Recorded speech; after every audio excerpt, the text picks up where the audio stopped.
Olá, hoje a gente vai mergulhar numa obra que, lá no século XIX, tentou uma coisa bem ousada, Muito ousada. que foi aplicar o rigor da lógica, do método científico, a questões, bom, a questões espirituais. Uhum. Estamos falando de O Livro dos Espíritos, do Allan Kardec. A nossa fonte de hoje. Exato. E ela tem uma estrutura bem peculiar, né? É quase um diálogo socrático. O Kardec pergunta e entidades, que ele chama de espíritos superiores, respondem. Isso. E a nossa missão aqui, acho importante dizer, não é debater a doutrina em si, mas sim desvendar o raciocínio por trás dela. A lógica, né? A construção do argumento. Exatamente. Como essa obra constrói passo a passo um argumento para a existência de Deus, para os atributos dele, e como ela se posiciona contra outras visões. Acho que é uma expedição à lógica da fé. Exatamente. E é crucial a gente entender o contexto. Estamos falando de meados do século XIX, um período de ebulição intelectual. Certo. A ciência ganhava um prestígio imenso e a fé tradicional era cada vez mais questionada. Então, o que essa obra tenta fazer é construir uma ponte. Uma ponte entre fé e ciência. Isso. Em vez de dizer apenas acredite, ela propõe vamos raciocinar juntos. O livro se apresenta quase como uma prova matemática, sabe? Ele parte de axiomas para chegar a conclusões sobre o que é imaterial. É uma tentativa de tornar a espiritualidade, compatível com a era da razão. Ok, então vamos direto ao ponto central. A primeira pergunta do livro é a mais fundamental de todas. A primeiríssima, O que é Deus? E a resposta é surpreendentemente direta. muito. Deus é a inteligência suprema, causa primária de todas as coisas. É uma definição elegante, mas o que isso significa de verdade? Porque logo em seguida o livro já questiona se infinito seria uma boa definição. E a resposta é que não, que seria incompleta. Exato. E o que é fascinante aqui é que a obra já começa estabelecendo os próprios limites. E os limites da nossa linguagem. Certo. Dizer que Deus é infinito é como descrever uma pessoa dizendo apenas que ela é alta. É um atributo, não é essência. Entendi. O núcleo da definição está em duas palavras, inteligência e causa primária. E a partir daí, o livro constrói seu principal argumento para provar a existência de Deus, que é um pilar da filosofia clássica. O princípio da causalidade. Exato. A premissa é simples. Não há efeito sem causa. Certo, o famoso argumento do primeiro motor de Aristóteles, de certa forma. O universo existe, é um efeito visível, ele precisa ter tido uma causa. E essa causa original, que não foi causada por nada anterior, é o que o livro chama de Deus. Perfeito. Mas o texto não para na lógica pura. Ele também usa um argumento mais subjetivo, a ideia de um sentimento intuitivo universal. Isso não soa um pouco fraco hoje em dia? A ideia de que todo mundo, no fundo, sente que Deus existe? Sim, é um argumento que, digamos, envelheceu de forma mais complexa. Pois é. O livro antecipa a crítica óbvia. Isso não é só educação ou cultura. E ele responde com um argumento antropológico bem típico da época. Que seria... Ele diz, se assim fosse, por que vossos selvagens teriam esse sentimento? A lógica era que se povos isolados, sem contato com a cultura europeia, também demonstravam alguma forma de crença. Então não podia ser só aprendido. Exatamente, teria que ser algo inato. Hoje, claro, a antropologia veria isso com muito mais nuances, mas para a mentalidade do século XIX, era uma tentativa de encontrar uma verdade humana universal, uma prova que transcendia a cultura. Entendi. Então temos esses dois pilares, a lógica de causa e efeito e essa intuição universal. Mas o que eu acho mais interessante é como a obra, depois de se afirmar, parte para o ataque, refutando as alternativas. Sim, ela não deixa pontas soltas. A primeira é: e se a causa de tudo não for uma inteligência, mas simplesmente as propriedades íntimas da matéria? A matéria se auto-organizando. E a refutação segue a mesma lógica da causa primária. O texto basicamente diz que isso é só empurrar o problema um passo para trás. Como assim? Ok, a matéria tem propriedades incríveis, mas qual é a causa dessas propriedades? É confundir o mecanismo com o inventor do mecanismo. Boa. Atribuir a origem do universo às propriedades da matéria seria como olhar para o software de um computador e dizer que ele surgiu das propriedades do silício, ignorando o programador. A pergunta, quem escreveu o código, continua de pé. Ótima analogia. E isso nos leva à segunda alternativa, que talvez seja a mais popular hoje: o acaso. A ideia de que o universo é resultado de uma combinação fortuita da matéria. Uma grande loteria cósmica. E a resposta do livro a isso é? Bem forte. Outro absurdo. É bem enfático. É um argumento poderoso, mas é preciso reconhecer que ele tem um ponto cego para nossa mentalidade moderna. Que seria? O texto diz que a harmonia do universo não pode ser fruto do acaso. E conclui com uma frase genial: um acaso inteligente já não seria acaso. Faz sentido. Só que o ponto é que, para o livro, acaso é sinônimo de caos, de desordem. A ciência moderna, especialmente a biologia evolutiva, nos mostrou algo diferente, né?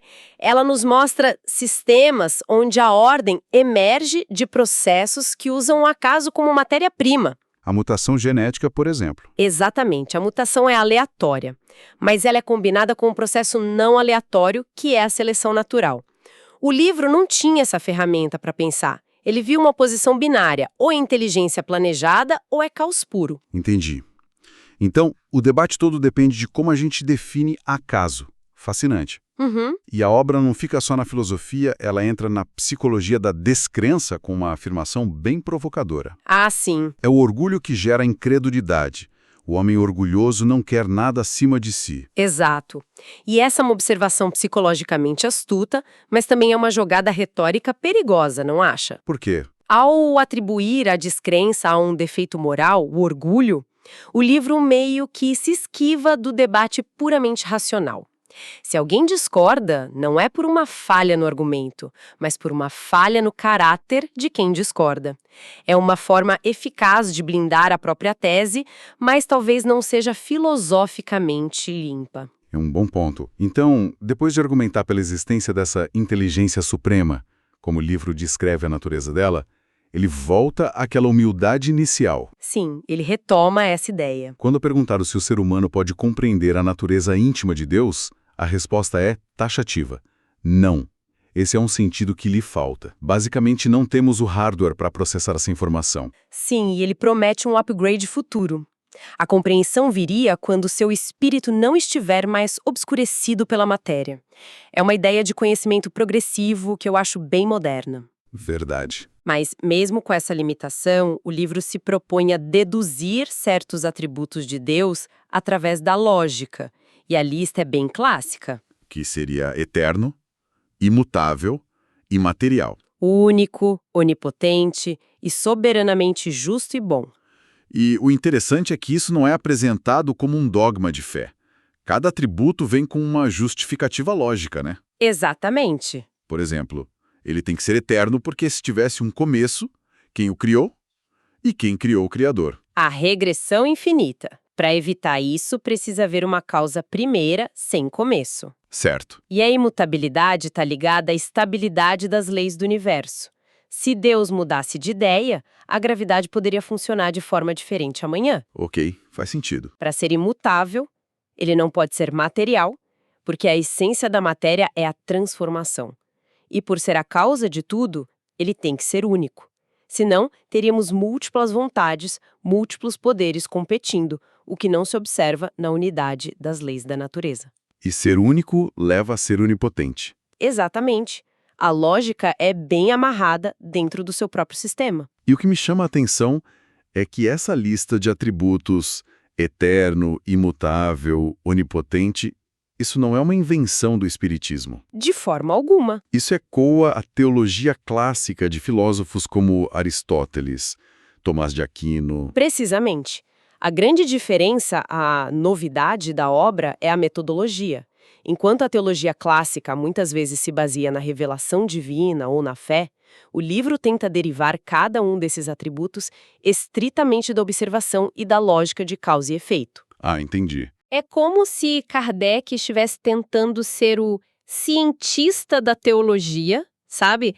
Despindo-a de dogmas e vestindo-a com o que ele considerava ser a prova racional. é um produto perfeito do seu tempo. Essa ideia de um Deus imaterial separado da criação me leva a pensar na visão oposta. Como essa filosofia lida com o panteísmo, a ideia de que Deus é o universo, que tudo e todos somos partes de Deus. O livro aborda isso diretamente? E com uma análise bem afiada.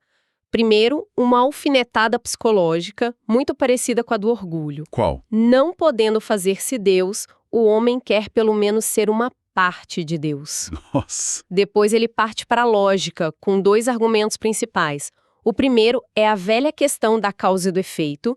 Se Deus é a soma de tudo que existe, então ele é o efeito, o resultado, e não a causa.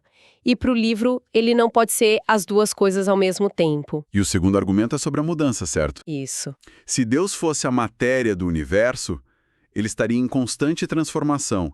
Estrelas nascendo e morrendo, seres vivos evoluindo. Bateria de frente com o atributo essencial da imutabilidade que foi estabelecido antes. Certo. Exatamente. Se Deus é imutável, ele não pode ser o universo, que é a própria definição da mudança. A obra conclui que o panteísmo confunde o Criador com a criatura. E ele fecha com uma analogia, né? Sim, e para fechar a discussão, use uma analogia que para mim é a mais poderosa do texto todo. A do pintor. A do pintor.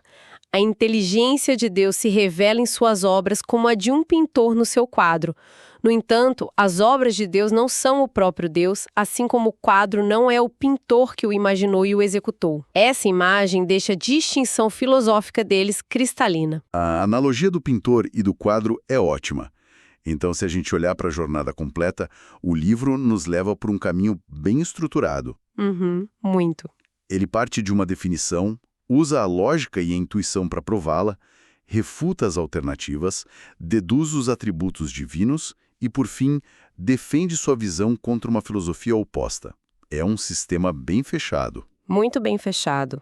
E no meio de toda essa filosofia cósmica, de toda essa abstração, o livro dá uma virada surpreendente para o lado prático. Como assim? Ele adverte o leitor para não se perder em especulações que não levam a lugar nenhum, num labirinto de onde não poderiam sair. Para não ficar só na teoria. Exato.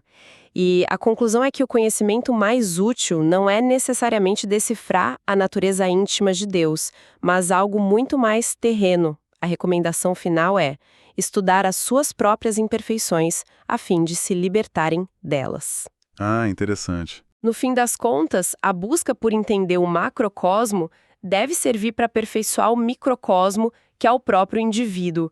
A teologia se transforma em ética. Essa ideia de que pela obra se reconhece o autor foi o fio condutor de toda a nossa conversa. É um provérbio antigo, intuitivo, que sustenta todo o argumento lógico da obra. Mas isso me deixa com uma última questão.